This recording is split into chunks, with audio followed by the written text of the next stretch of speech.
Ever had at one time here in the studio. Listeners, say hello. Hey. Good. And then especially say hello to Amy and Ben from Evanescence. Welcome. Thank you. Hi, thanks. How are you guys doing today? Good. Are we Still waking up? I was going to say, are we awake yet? This is my wake up time right about now, but been up for about an hour. I'm still getting up.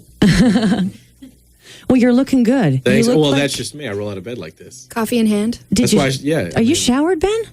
Yeah. Because you look No, you're good. not. Uh-oh. Oh, yeah, he is. Lift Wait. your mic up just a little bit more. That'd be great. Terribly sorry. Because you don't smell and you look good. I smell like roses, actually. Ah. I think he had to sacrifice his shower time to me. It's usually the case. Yeah, because it's much worse when she doesn't. Well, the thing is, Amy, you've Trust got me. hair and Ben, you don't. That's true. So when it comes to the washing of the hair, it's going to have That's to go the to key. Amy. Definitely. Well, last night I guess Saturday in the mail I get the new copy of Entertainment Weekly, and last night I settle into bed and I'm flipping through and looking at the pictures of the Matrix, and the next thing I know I open up and boom, article about Evanescence. Mm-hmm. How Yes. far in advance did you guys know that was coming? The article? Mm-hmm. Well, we did the interview just like a week ago. It actually all happened very fast. We did the interview with the guy while we were home in Arkansas staying with our families. And now it's all over America. How cool is that, though? Very cool. I mean, that's a great magazine, and it's not like a musically intensive magazine. They cover some Yeah. music, but they cover all aspects of entertainment. I was tripping out last night because I was looking at it, and for the first time I was really looking at the rest of the magazine, and there was another page, and it was Fleetwood Mac. Yeah. And there was a little picture in the corner, an article about them that didn't even really take up a whole page. And then there was ours, and it was like 2 pages long, and we had like a full page picture. I'm like, what kind of twisted alternate universe is this? When you guys get more press than Fleetwood Mac. It was odd. Yeah. That's funny. Well, that just goes to show how music is cyclical. And now we're into bands like Evanescence. And while Fleetwood Mac has their place in history, maybe today they're not as relevant. Well, I still love them. I still they think definitely they're had great. a huge moment. Yes, Yeah. absolutely. But, they were on a reunion tour a few years back that I went to, which was incredible. Really? Like, you'd never know that it was 2000 or 90 whatever as opposed to 78, know? What kind of music do you guys listen to when you're touring around? What's in your CD player? I have an iPod now, so basically every CD I've ever owned, I listen to much more frequently now. Everything from Motley Crue to Tool to Europe. The final countdown. That's like Ben's famous. That's my anthem. Ben's theme song. That's my theme Your song. anthem. It's the last song played before we take the stage. Is it at really? night on our pre-show. In CD. his ears, yeah. Right. Yeah.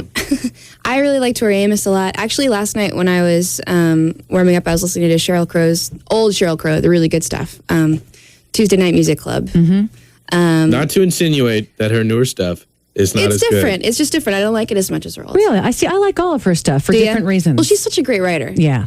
But I like Korn and Tool and a lot of heavy bands too. I was a big Nine Inch Nails fan growing up. So Now, the story goes that the two of you met at a summer music camp years ago and have been together as musical partners ever since. It actually wasn't a music camp. Yeah, we I were wish the it had only been a real music camp. musicians That would've been there. really fun. It was just your typical summer camp where your parents send you so that they don't have to look at you during the summer. yeah, But then you go and you swim and you do the high ropes courses and you meet people and it's fun. I don't think I would have met anybody if Ben wasn't there. I was sort of like the new kid in the corner, not like anybody else playing the piano because I didn't want to look like I had nothing to do. So Got it. Yeah, and I went over to her because I knew everybody, and I never met her. She was the newbie. Like, I got to check out that new kid, see what she's all about. Yeah, see if she's cool or not. But she was all right. Yeah, I knew how to play Meatloaf. So Well, there's the connection right there. yeah, Right. That's see, where and it I all was began. just at the time listening to Bat Out of Hell, so we had a connection. It was meant to be the meatloaf connection between Yes. the two of you. Yes. Now, Evanescence is basically the two of you and other musicians obviously touring with you and on the album, but are they considered Evanescence or are they touring musicians? Well, they're considered, as far as the image goes, they're considered Evanescence. Amy and I still going to, like on the next record, we'll do all the writing and that sort of thing. But for the live performance aspect, they are Evanescence. And who else is in the band with you tonight then? We have Will Boyd, who plays bass. John LeCompte plays guitar. And Rocky Gray plays drums. Because, I was reading on the CD, I was reading the liner notes, and I was surprised to learn that Josh Freese played drums for you guys. Yeah. He's like everybody's drummer. Yeah. You need a drummer? Just call Josh. Well, Right. it's just, he's a great studio drummer. He can learn it in a moment and record it in a day. Yeah, he's phenomenal. I mean, like we did the entire record with him in 3 days. Like his part was done in 3 days. Wow. And the whole CD, the whole thing? CD. Because he's that good. I mean, plus B-sides. He'll not only he's just on, even like in the midst of learning the songs and getting the parts right, he's dead onto the click every time. And it's not that we didn't want to use Rocky, it's just that he wasn't a member of the band yet then. Got it. So we just didn't have a drummer. And Rocky's actually going to play on the next record. Yeah, we love Rocky. And we love Josh. It's just, it's kind of, since Rocky is our drummer now, he'll, he get should first probably crack play at on the next record. album because then, he'll be there for the creation process more than Josh was. But for coming in, we had one day. I jammed with Josh for one day, me and him in the CD.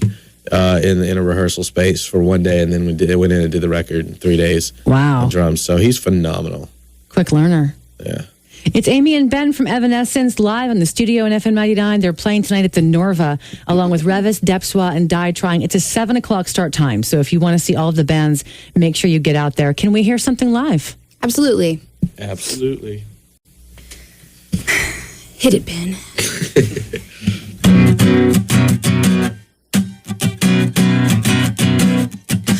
Now I will tell you what I've done for you. 50,000 tears I've cried, screaming, deceiving, and bleeding for you. And you still won't hear me. Don't want your hand this time, I'll save myself. Maybe I'll wake up for once, not tormented daily, defeated by you. Just when I thought I'd reached the bottom,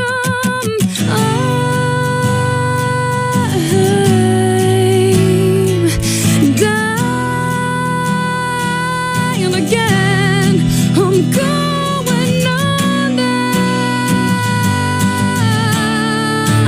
drowning in you. I'm falling forever. I've got to break through. I'm going under, blurring and stirring the truth and the lies. So I don't know what's real and what's not. Always confusing the thoughts in my head. So I can't trust myself anymore.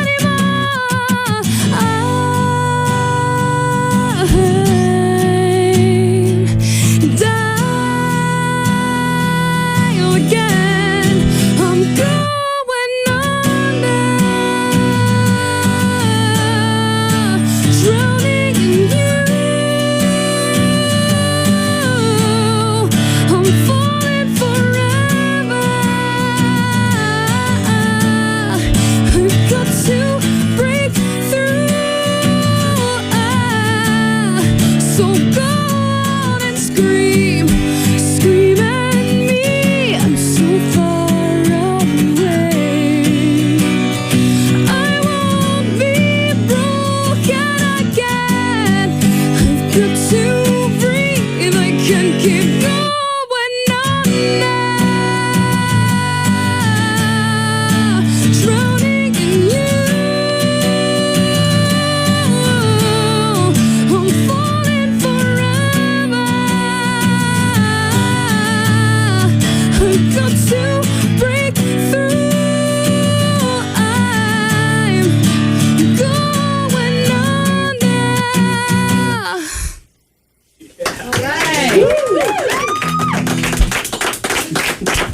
All right, Amy and Ben, Evanescence, live in the studios on FM 99. Clearly, the song that you are most known for, at least as of now, is Bring Me to Life. And I'll tell you, I've been here for 7 years, and there are very, very few songs that have gotten the reaction that yours has. I mean, usually it takes a couple of weeks or a couple of months, or maybe someone needs to see him on MTV. Not with this song. Like, instantly. Emails would come in, phones would light up every time we played it. Who is that? Where can I get that? So kudos to you guys for that. Thank you. Thank 'Cause, you. you know, We really owe it to all the people who have called in for us. That really has been the reason for all of the success, has been the fans, the people calling in and making the effort to call the station and wait, to get through, to be like, who's that band? We love that band, whatever. Now, was that song written specifically for the Daredevil soundtrack, or were you approached to include that particular song? We were Which approached to include that particular song. We sort of reproduced it for the soundtrack, adding the male vocal to fit that scene. But I don't know if you've seen the movie yet. I haven't, actually. But the scene and the song go together really well. It was kind of like amazing. We saw it and we're like, wow, it's almost like we did write it for it. But, the male vocal was added to kind of show the dichotomy between Elektra and Daredevil. And we also changed the beginning to be just piano and strings to sound more cinematic. So, but the song was production. Yeah, right? just the song was written previously, though.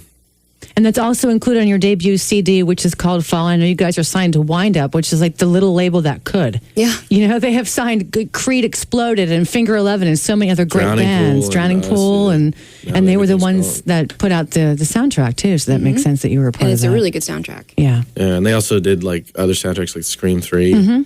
So, yeah, Wind Up is really just, they'll hit you out of nowhere at every turn. We have a number of listeners here in the studio. I'm going to pick on Aloy. We're going to go with you, sweetie. Step up to that microphone right there. As you probably don't know if you guys know Amy and Ben, but all the winners that are in here won tickets from me on Friday to go to the show and to hang out today and come on in and be here during the interview. That's awesome. Thank you, all of you guys. Aloy, she freaked out. She is one of the best winners. Look at her list. All right, Aloy, for now, sweetie, just into the microphone right over next to you. Just ask one question. If we have time, we'll do more later. Are you planning on doing another video, and what song would you choose to do that video? We are planning on doing another video. We're talking about doing it this month, actually. Working with the same director we worked with for Bring Me to Life. Are we allowed to say? Yeah, it's Going Under. Yeah. It's the one we just played. Cool. Going Under will be the next video. One of our favorites off of the CD, I think, is Going Under. So we're really excited to kind of come back without any guest vocals or anything like that. Just sort of me proving I can do it by myself. And it's going to be great. The video sounds amazing. It's going to be really dark. Right on. Good question. Doc, do you have a question? I really don't. Okay, well, lean on in. Lean on in. I mean, I was making jokes about something, but no, I really have no real questions. How about so far on this tour, what has been some of your more memorable moments, if anything really sticks out? Well, it was really cool in Europe after 2 weeks of, you can't find Dr. Pepper in anywhere in Spain or France. God forbid. And then like Oh, yeah, this is the South. They understand. Yeah, the Sony rep in Berlin, her name was Kirsten, and she was like, no, we got Dr. Pepper here, because I was obviously complaining about it a lot. And she went like half an hour later, brought in like a case of it. And it was one of the most memorable moments of the whole tour for me. You're insane. I know. It's kind of sad, but I have to say, I understand where you're from. If you're from the South and you go up north, you know what I'm talking about. You kind of know what I'm dealing with, because in Manhattan, you can get Dr. Pepper, fountain Dr. Pepper, maybe 2 places in all of Manhattan. And anywhere you do find it, it's in a bottle. And come on. One of my memorable moments was being on the bus after a show, and a crazy drunken fan jumped on because we forgot to lock it. Oof. And it's a really big guy, and we didn't have anybody on the bus. It was just me and a couple of band members, just like totally scared. Like, oh, yeah, we'd love to sign your autograph. Just back off the bus. Exactly. Let's get off the bus and we'll sign your autograph. It's like, oh, no, it's no big deal. Just sign it real quick right here. And then turn into a big mess. And we were really scared that more people were just going to start flooding in, because we heard the door open after, and we were like, oh, no. But it was our tour manager, luckily, and he took care of it. But that was a memorable moment for me, because I was like, wow, I wonder if I could really get hurt here. And so because of that, last night we did a little Walmart stop. And while I was there, I bought a $49.95 pellet gun. Did you really? So next crazy fan makes his way on the bus, getting a little sting in the butt. So we here in Hampton Roads stand warned then. There is no bus rushing tonight for Evanescence. Well, unless you like getting shot with a pellet gun. And I'm thinking the answer to that would be no. Yeah, some people are freaky deaky, but you never know. Yeah, that's true. Everyone's got their thing. And you're not getting an autograph. Eric, you jump on don't the have a bus. question? Are you sure? Okay. Eric was a winner. Cynthia, you were a winner. Do you have a question? You lean on in and use my microphone for a second. Oh, I'm special now. I got Sonia's microphone. When you were in Europe, did you have any problems with, when you would spoke out against the war, like other musicians? Did you have any? Well, actually, we didn't speak out against the war. Yeah, we didn't take any stance on the war because we were just there to talk about music. So, Right, so nobody really came up to you and everyone asked. so you Everyone, and some people were kind of forceful, like kind of demanding an opinion, but it was just, we were there to kind of talk about music and not be so focused on all the crap going on in the world, because I think that's kind of the point of music, is just to sort of, some people's point is to make a political statement. Ours is just to talk about. I'm glad you kept to your music. Yeah. You guys are great. Yeah, what we kept telling them was that we'd rather our music be the oasis from all of the distress. It's escapist. It's like you want to listen to a CD, or you want to go to a movie, or just turn on some mindless television and get away from the war and reality for a while. Sometimes you need that. Yeah. And I hope that our music isn't mindless. I mean, not that we were trying to be mindless, but don't misunderstand me. I'm not trying to say absolutely, your music I know was you're mindless, not. But and I mean that too. Not that we're just an oasis from any kind of problems, because obviously our music, the point is more like to address your problems and to work through them rather than ignore them. But anyway. But yeah, well, also, I like to keep the political statements to bands that are way more intelligent than I. Tom Morello, for instance, and that sort of thing. I mean, he's much more eloquent and much more educated, and so political statements are best kept to artists like that. And to us youngins, we just play music. Good for you. Sean, did you have a question? What's your name? Come on up here. Talk right into here and say your name. I'm Logan. How'd you come up with a band name Evanescence? Actually, good question. That is a good question. We looked in the dictionary, which is a good place to find interesting, strange words that you've never heard before. Because that's where they keep words. We really did look in the dictionary. We were looking for a word that was interesting and beautiful, and it means to vanish or to dissipate, like vapor. And I just think it's a very interesting. I don't know. Ben, go ahead. Well, for those of you at home, vapor comes with hand signals. Oh, yes, I'm going like this as if I'm... You're going like this. I'm flying away. Yeah, you tell them. She's going like this, everyone at home, so you can see exactly what I'm doing.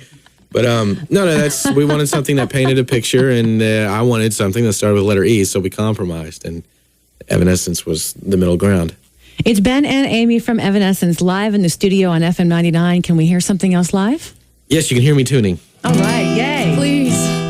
Nope, it'll work. Oh, no, please tune. In tune, sweet pea. Oh, man. Here we go. You always say that.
Evanescence live in the studio on FM 99. Amy and Ben, they are headlining over at the Norva tonight. It is Evanescence along with Revis, Depswa, and Die Trying. 7 o'clock start time. Thank you to all of the listeners who came in today. You guys asked some great questions. It was good to have you in. Yeah, thank you guys. Amy and Ben, thank you guys. Thank you. Thank you. It was great to have you in. Thank you for stopping by, and we are very much looking forward to your show tonight over at the Norva. We'll see you there. All right, have a good time in Hampton Roads. We're going to do what's left of this 20-song marathon. 3 Doors Down, Rocks FM 99.